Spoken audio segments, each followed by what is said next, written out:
Russia's logistics seem to consist of dumping resources off at the road and go getting more, as loads of anti-tank mines to the side of the road isn't something uncommon.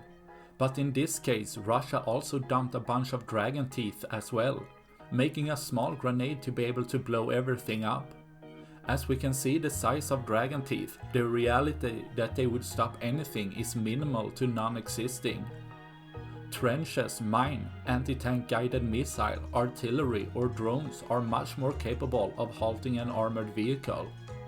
But the same reason these dragon teeth and mines are placed to the side of the road is the reason worthless dragon teeth are used in the first place, as the order from the top said so, not knowing the effect or the need for the battlefield, making so Ukrainian drones can take action on bad decision, leaving a little less mine and dragon teeth for tomorrow.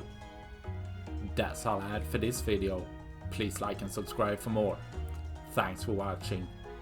Bye.